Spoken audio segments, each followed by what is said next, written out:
ان کی دست راست تھی، یہی تاثر تھا۔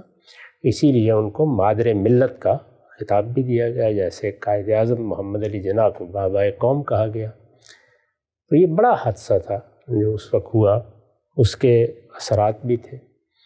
تاہم ایوب خان جب حکومت کر رہے تھے تو یہ میں کئی مرتبہ عرض کر چکا ہوں کہ جو لوگ صلاحیتوں کے ساتھ پیدا ہوتے ہیں ان کو جو میدان میسر آتا ہے اسی میں ان کو راستے تلاش کرنے ہوتے ہیں۔ اگر ایک آدمی عالم ہے، ایک آدمی سائنسدان ہے، یعنی اپنی پیدائش کے لحاظ سے اس کا فطری رجحان ہے، وہ اسی جانب آگے بڑھنا چاہتا ہے، انسان کے اندر جو اللہ نے صلاحیتیں دی ہوتی ہیں ان کو نشو و نما دینے کے لیے اور آگے بڑھ کر ان کے ظہور کے لیے بھی بڑا غیر معمولی داعیہ انسان میں ہوتا ہے۔ اور خاص طور پر جو لوگ بڑے لوگ ہوتے ہیں کسی بھی میدان کے، ایک تو یہ ہے نا کہ اللہ تعالیٰ بہت بڑی تعداد میں وہ لوگ پیدا کرتا ہے جو کسی نظم کے خدام کی حیثیت سے کام کرتے ہیں، کھیتوں میں بھی کرتے ہیں، دہقان بھی ہوتے ہیں، وہ فیکٹریوں میں بھی کرتے ہیں، وہ دوسری ہنرمندیوں کے ساتھ بھی زندگی بسر کرتے ہیں، لیکن ہر میدان میں، خواہ وہ سائنس کا میدان ہے، فلسفے کا میدان ہے، دوسرے سماجی علوم کا ہے، مذہب کا ہے، سیاست کا ہے، بڑے لوگ پیدا ہو جاتے ہیں۔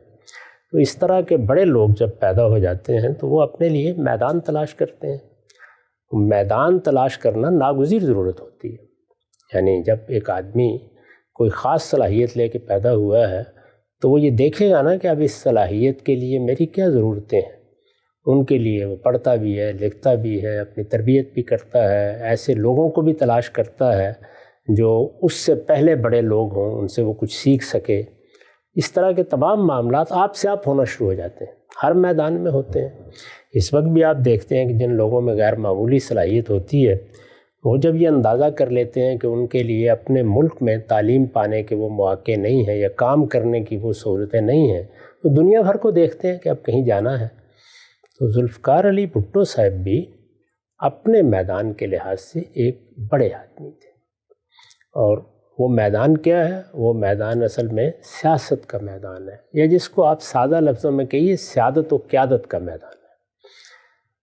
انسان اپنے پس منظر کے لحاظ سے، اپنی صلاحیت کے لحاظ سے، اور جو اللہ تعالیٰ نے اس کے اندر ایک رجحان پیدا کیا ہوتا ہے اس کے لحاظ سے جیسے ہی اپنے آپ کو پہچاننا شروع کرتا ہے تو وہ اپنے باطن کے ہیجان میں مبتلا ہو جاتا ہے۔ باطن کا ہیجان، یہ میں نے کسی برے معنی میں استعمال نہیں کیا، یعنی علم کا ہے تو ڈھونڈتا پھرتا ہے، کوئی راستہ ملنا چاہیے، بات سمجھنی چاہیے، یہ کیا ہے جس کو میں نے اپنے والدین سے پایا ہے، اپنے اساتذہ سے پایا ہے۔ تو ایک خاص طرح کے اضطراب کی کیفیت پیدا ہو جاتی ہے، وہ جس کو شاعر مشرق نے کہا ہے نا کہ تیرے بحر کی موجوں میں اضطراب نہیں۔ تو یہ اضطراب اگر آپ غور کریں تو باصلاحیت لوگوں میں بہت زیادہ ہوتا ہے، اور وہ چاہتے ہیں کہ ان کو مواقع بھی ملے، اس کا ظہور بھی ہو۔ وہ بھی ایک ایسی شخصیت تھے۔ اس طرح کی شخصیات جب اپنی زندگی کی ابتدا کرتی ہیں تو اس وقت سے یہ دیکھنے کی ضرورت نہیں ہوتی کہ انہوں نے اخلاقی فیصلے کیا کیے، وہ تو پیغمبروں کا معاملہ ہے کہ ان کے اخلاقی فیصلے بھی پہلے دن سے جب وہ اپنی بات کی ابتدا کرتے ہیں تو غیر معمولی ہوتے ہیں، بہت اعلیٰ معیار کے ہوتے ہیں۔ اسی لیے اللہ تعالیٰ نے ان کو خراج تحسین پیش کیا ہے کہ وہ خیار الناس ہوتے ہیں اور ان کا انتخاب کیا جاتا ہے۔ ہمہ شمہ کا معاملہ یہ نہیں ہے۔ تو انسان پہلے مرحلے میں تو جگہ تلاش کر رہا ہوتا ہے۔ اس وقت ماشاء اللہ تھا، ایوب خان کی حکومت تھی، ایوب خان کا توتی بول رہا تھا، تاثر یہ بن گیا تھا کہ ایک بڑی غیر معمولی شخصیت نے قوت کے بلبوتے پر اس ملک کا اقتدار سنبھال لیا ہے، تو اب شاید اس ملک کی سیاسی تقدیر انہی کے ساتھ وابستہ ہے۔ اس میں وہ بھی آگے بڑھے، ان کا اپنا خاندان اگر پس منظر کے لحاظ سے دیکھیں تو سر شاہ نواز کے بیٹے ہیں، وہ سیاست و قیادت ہی کا پس منظر رکھتے تھے، تو پس منظر بھی وہی تھا، صلاحیت بھی غیر معمولی تھی۔ اور ہمارے جیسے ملکوں میں جو لوگوں کی نفسیات بنتی ہے اس کا اگر آپ جائزہ لے کے دیکھیں تو اس میں 3 چیزیں بہت اہم ہیں، اور وہ تینوں ہی چیزیں ہمیشہ ان لوگوں پر وارد ہو جاتی ہیں جو قیادت اور سیادت کا خواب دیکھتے ہیں، جیسے ہی آپ تجزیہ کر کے دیکھیں گے۔ یعنی یہ ضروری ہے کہ ان کے ہاں مغربی علوم، مغربی ممالک، مغربی درسگاہوں کی کچھ نہ کچھ چھاپ ہو. یعنی دنیا کی حکومت چونکہ مغربی ملکوں کے پاس ہے، تو اگر یہ سرٹیفکیٹ بھی آدمی کے پاس ہو تو گویا یوں سمجھ لیجئے کہ سیادت اور قیادت کے لیے ایک شرط پوری ہو جاتی ہے.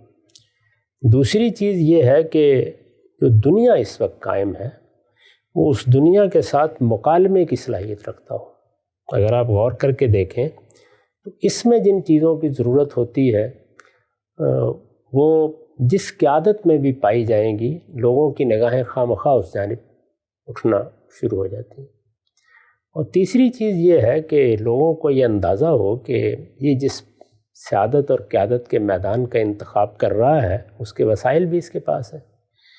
اگر آپ غور کر کے دیکھیں تو مولانا ابوالکلام آزاد کے مقابلے میں قائد اعظم کے انتخاب میں بھی ان تینوں چیزوں نے کردار ادا کیا. بڑی اہم بات. یہ ہمیشہ ہوتا ہے اور یہ ہر قوم کے لیے الگ ہو جاتا ہے. ضروری نہیں ہے کہ اس طرح کی چیز آپ کسی قاعدے میں ڈال دیں. ہر قوم کی نفسیات کا مطالعہ کر کے دیکھنا چاہیے. یہ تینوں چیزیں بدرجۂ اتم ان کی شخصیت میں موجود تھیں. اگر آپ دیکھیں تو وہ بہت پڑھنے والے تھے، ان کا تعلیمی پس منظر وہی تھا، انہوں نے مغربی درسگاہوں میں تعلیم پائی تھی. وہ اپنی بولنے کی صلاحیت، بات کرنے کی صلاحیت میں اس کا مظاہرہ کر رہے تھے. وہ دنیا سے بات کر سکتے ہیں. چنانچہ خود ایوب خان صاحب نے بھی ان کو جو ذمہ داری دی وہ دیکھیں وہ وزارت خارجہ کی ذمہ داری ہے. یعنی ایک ایسا شخص ہے کہ جو دنیا کی قوموں کے ساتھ بات کر سکتا ہے. تو ایک چھوٹا سا ملک، نیا ملک ہے، ابھی وجود پذیر ہوا ہے، دنیا کی قوموں میں اس کو ایک نیم خود مختاری سی حاصل ہے. یہ تو میں کئی مرتبہ عرض کر چکا ہوں کہ پہلی دوسری جنگ عظیم کے فاتحین نے اس وقت دنیا کا نظم قائم کر رکھا ہے. اس میں جو آزادی یا اختیار حاصل ہے وہ کوئی کامل اختیار، کامل آزادی نہیں ہے. براہ راست حکومت کی بجائے ایک بالواسطہ حکومت کا نظم دنیا میں قائم ہے. یہی اصل میں موجودہ ورلڈ آرڈر ہے. اس وقت ہم اسی میں جی رہے ہیں. اس کے لحاظ سے اگر آپ دیکھیے تو وہ سب شرائط پوری کرتے تھے اور بڑے غیر معمولی آدمی تھے. میں نے ان کو براہ راست سنا ہے، یعنی طالب علموں کے ساتھ گفتگو کرتے ہوئے بہت قریب سے بیٹھ کے سنا ہے. وہ ایک بڑی مؤثر شخصیت تھے. یعنی جو بھی ان کا مقدمہ ہے، جو بات بھی وہ پیش کرنا چاہتے ہیں، اس کے لیے موزوں ترین الفاظ، بہت اچھی کرافٹنگ، بات کیسے کرنی ہے، کہاں سے شروع کرنی ہے، اور ذہانت، فطانت. یہ صرف یہ نہیں ہے کہ میتاب ستارہ بلندی کی کیفیت تھی، بلکہ اس کے ساتھ اس کا ظہور ہوتا تھا ہر پہلو سے. یہ صورتحال تھی. اس میں میں سمجھتا ہوں کہ ان کو جو جگہ ملی وہ ہر لحاظ سے اس کے مستحق تھے. اب یہ ایک الگ بات ہے کہ آپ کسی کے نظریات سے اتفاق رکھتے ہیں یا اختلاف رکھتے ہیں، یا کسی نے جو اسکیم بنائی ہے اپنے کام کو انجام دینے کے لیے اس میں آپ کا زاویہ نظر اس سے مختلف ہے. اس پہلو سے میں آپ کوئی شخص ان پہ تنقید بھی کر سکتا ہے، لیکن سیادت اور قیادت کے لیے جو صلاحیتیں ہماری جیسی قوم میں ہونی چاہیے، میرا خیال ہے کہ قائد اعظم محمد علی جناح کے بعد اگر کوئی شخص آپ اپنی پوری تاریخ میں پیش کر سکتے ہیں تو وہ تنہا وہی ہے. اشرف غام صاحب، جس طریقے سے آپ نے ان کا ایک تعارف کرایا ہماری اس نئی نوجوان نسل کو، چونکہ آپ خود براہ راست جوانی میں مشاہدہ بھی کر چکے ہیں اور اس دور میں ایک شخصیت کا جو ایک اورا ہوتا ہے اس کو آپ نے محسوس بھی کیا ہے، تو کیا یہ کہا جا سکتا ہے کہ قائد اعظم تو بہت جلدی رخصت ہو گئے پاکستان بنانے کے بعد، اور ان کی قیادت کے زیر اثر جو کچھ اس ملک میں تبدیلیاں رونما ہو سکتی تھیں اس کا تو امکان ہی نہیں پیدا ہوا، لیکن پاکستان کی سیاسی تاریخ میں اس کے بعد پھر قدرت نے ایک موقع دیا، ایک بڑے لیڈر کو پیدا کر کے ہم وہاں پر کچھ کر سکتے تھے. کچھ اس لیڈر کی اپنی کوتاہیاں، کچھ غلطیاں ہوں گی تدبیر کی، حکمت عملی کی، کچھ سیاسی حالات، کچھ عالمی حالات، سب کچھ ہوگا، لیکن پاکستان کو پھر سے اوپر ابھرنے کا موقع ملا ان کی قیادت کی صورت میں. مل سکتا تھا. ان کو جب اقتدار ملا تو یہ آپ کے علم میں ہے کہ اس وقت ایک بڑا سانحہ ہو چکا تھا. یعنی پاکستان دو حصوں میں تقسیم ہو گیا. مشرقی پاکستان الگ ہو گیا. بنگلہ دیش ایک نئے ملک کی حیثیت سے دنیا کے نقشے پر نمودار ہو چکا تھا. وہ اقتدار کیسے ملا، انتخابات کیسے ہوئے، ان سب چیزوں پر گفتگو اور بحث مباحثہ ہو سکتا ہے. اور یہ ممکن ہے کہ جو کچھ ہوا اس میں کچھ بار ان پر بھی ڈالا جائے. یہ بالکل ممکن ہے. ان کے بعض اقدامات کا تجزیہ کر کے بتایا جا سکتا ہے کہ وہ اقدامات میں یا آپ یہ رائے قائم کر سکتے ہیں کہ ملک کے دو لخت ہونے کا باعث بھی بنے. وہ اپنی جگہ ایک الگ بات ہے. لیکن جن حالات میں ان کو یہ ملک ملا وہ یہ حالات تھے۔ چنانچہ آپ کے علم میں ہے کہ انہوں نے اقتدار سنبھالا تو عام طریقے پر یہ نہیں ہوا کہ انتخابات ہوئے ہیں اور انتقال اقتدار ہو گیا ہے، انہیں بڑی مشکلات پیش آئیں، اور یہاں تک نوبت پہنچ گئی کہ پہلے ان کو مارشل ایڈمنسٹریٹر بنایا گیا۔ یعنی یہ ایک دلچسپ چیز تھی، فوج کے پاس چونکہ اقتدار تھا تو ایک فوجی ہی مارشل ایڈمنسٹریٹر کی ذمہ داریاں سنبھالے گا، عام طور پر تو یہی ہوتا ہے۔ تو ایک سیاسی رہنما کو یہ ذمہ داری دی گئی اور پھر بتدریج انتقال اقتدار ہوا، یہاں تک کہ پھر ایک نیا نظم بنا، ایک نیا دستور بنا۔ اس وقت جو پاکستان میں دستور رائج ہے وہ ذوالفقار علی صاحب بھٹو کا بنایا ہوا ہے، 1973 کا دستور جس کو آپ کہتے ہیں۔ یہ دستور بھی انہوں نے ملک کو دیا، جس سطح کے وہ شخص تھے انہی سے یہ توقع بھی ہو سکتی تھی۔ تو اس وقت تو میں نے صرف یہ عرض کیا ہے کہ سیادت اور قیادت کی جو فطری صلاحیتیں ہیں ان میں وہ بڑے ممتاز لوگوں میں سے تھے، بڑی غیر معمولی صلاحیت رکھتے تھے، لوگوں پر بھی ان کا اثر اسی طرح تھا جس طرح اس درجہ کے کسی آدمی کا ہونا چاہیے، اور وہ اپنے مقدمے کو، اپنی بات کو، اپنے نقطہ نظر کو پیش کرنے کی بھی بڑی بے پناہ صلاحیت رکھتے تھے۔ وہ ساری چیزیں ان میں جمع تھیں جو ایک غیر معمولی شخصیت میں ہوا کرتی ہیں جو اس میدان میں اترے، یعنی سیادت اور قیادت، پس منظر کے لحاظ سے بھی، وسائل کے لحاظ سے بھی۔ ہمارے جیسے ملک میں ظاہر ہے اس زمانے تک وہی لوگ آگے آ سکتے تھے کہ جو جاگیرداری کا ایک خاص پس منظر رکھتے ہوں، وہ ساری چیزیں ان کو بدرجۂ اتم میسر تھیں، یعنی پس منظر کی چیزیں بھی اور شخصیت کی چیزیں۔ نقطہ واضح ہو گیا خان صاحب۔ یہ بیان کیجیے گا، جب کوئی بڑا آدمی دنیا میں آتا ہے، رونما ہوتا ہے، وہ خود سوسائٹی، معاشرے، سماج کے اندر موجود خرد افروز طبقہ ہے، کچھ پڑھے لکھے دانشور ترقی پسند لوگ ہیں، کوئی مفکرین ہیں، فلسفی ہیں، دانا ہیں، حکیم ہیں، ان کو متاثر کرتا ہے۔ بھٹو صاحب نے اپنے دور کے اندر جب وہ سیاسی افق پر رونما ہوئے تو ہم جب نظر دوڑاتے ہیں ان کی خود اپنی ٹیم میں ڈاکٹر مبشر حسن ہوں، جے رحیم ہوں، اس دور کے وہ شیخ رشید ہوں، اس طرح سے مذہبی پس منظر کے ہمارے یہ کوثر نیازی صاحب ہوں، اور بھی بہت سارے لوگ، ڈاکٹر مبشر، ان سب کو انہوں نے بڑا متاثر کیا۔ تو ان کے ارد گرد جو لوگ جمع بھی ہوئے وہ بھی ایک جس کو آپ کہتے ہیں فکری پس منظر رکھنے والے لوگ تھے۔ اس میں کوئی شک نہیں ہے، یعنی وہ لوگ جو ملک میں کچھ تبدیلی چاہتے تھے۔ ہمارے ہاں تبدیلی کی دو رویں ابتدا ہی سے شروع ہو گئی تھی۔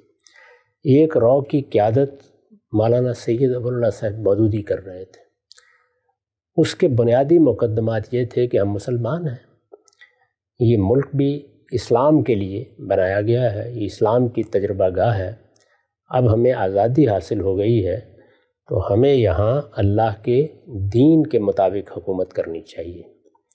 وہ اس کو مسلمان قوم کی ذمہ داری بھی سمجھتے تھے، اپنی دعوت کا مقصد بھی سمجھتے تھے، اور اس میں کوئی شک نہیں ہے کہ جو انہوں نے دین کی تعبیر کی اور اس مقصد کے لیے لوگوں میں جذبہ پیدا کیا، وہ خود ہماری نہیں بلکہ مسلمانوں کی بحیثیت مجموعی تاریخ کا ایک بہت بڑا باب ہے۔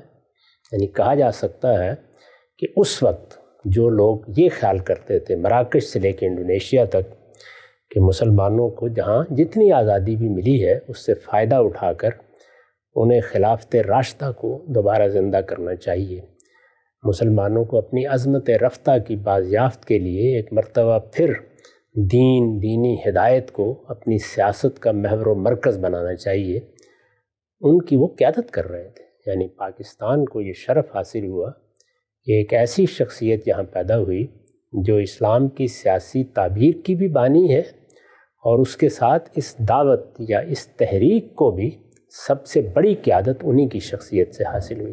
تو ایک طرف تو وہ ایک رو تھی جو ظاہر ہے ذہین لوگوں کو متاثر کر رہی تھی۔ اگر آپ اس زمانے میں دیکھیں تو اس میں یہ ممکن ہی نہیں تھا کہ کوئی آدمی ذہین بھی ہو، اس کا کوئی مذہبی پس منظر بن جائے، وہ اس روایت کو سمجھتا ہو جو ہمارے ہاں اقبال نے پیدا کی، یا اس سے پہلے شبلی نے، یا اس سے پہلے اور بہت سے لوگوں نے، اس میں وہ مولانا مودودی صاحب کی دعوت سے بے نیاز ہو جائے۔ یہ ممکن نہیں تھا، تو بڑی رو تھی۔ دوسری جانب یہ تھا کہ دنیا میں ایک بڑا انقلاب آ چکا تھا، وہ انقلاب روسی انقلاب تھا۔ چین میں بھی ایک دعوت اس وقت پائے تکمیل کو پہنچ رہی تھی۔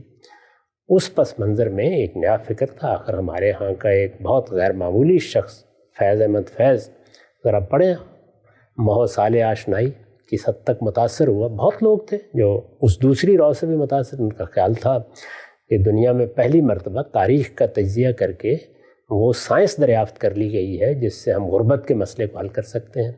تو آپ دیکھیے کہ دو چیزیں ہیں جو انسان کے اندر اہتزاز پیدا کر دیتی ہیں، ایک مذہبی جذبہ اور دوسرے انسان کے حالات۔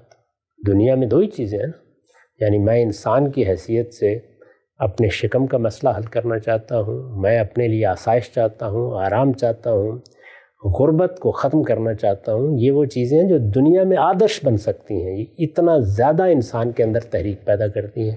دوسرے یہ کہ میرے پروردگار کا حکم ہے، اس حکم کے تحت میں ایک حکومت قائم کروں گا، میں یہاں پہ خیر کو نشو و نما دوں گا۔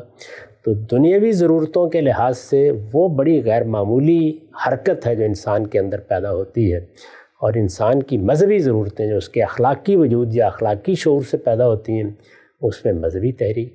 تو یہ دونوں چیزیں اس وقت اپنے عروج پر تھیں۔ نعیم صدیقی صاحب ایک بڑے مفکر ہوئے ہیں ہمارے ہاں، جن کی کتاب ہے محسن انسانیت۔ انہوں نے ایک مضمون لکھا تھا جس میں یہ کہا تھا کہ اس وقت کوئی شخص اگر ہمالہ کی چوٹی پر کھڑا ہو کر دائیں اور بائیں دیکھے تو ایک طرف اس کو معاوض تنگ نظر آئیں گے اور دوسری طرف مولانا سید اللہ صاحب مودودی۔ تو یہ دونوں رویں ہمارے ہاں موجود تھیں۔ اس میں جس طریقے سے مولانا سید اللہ صاحب مودودی کی تحریک بہت بڑے پیمانے پر ذہین لوگوں کو، کام کرنے والے لوگوں کو، جذبہ رکھنے والے لوگوں کو متوجہ کر رہی تھی، یہاں تک کہ یونیورسٹیوں میں اور کالجوں میں بھی اس کے بڑے غیر معمولی اثرات ہو رہے تھے، اسی طریقے سے وہ جو دوسری رو موجود تھی اس کو بھی قیادت چاہیے تھی۔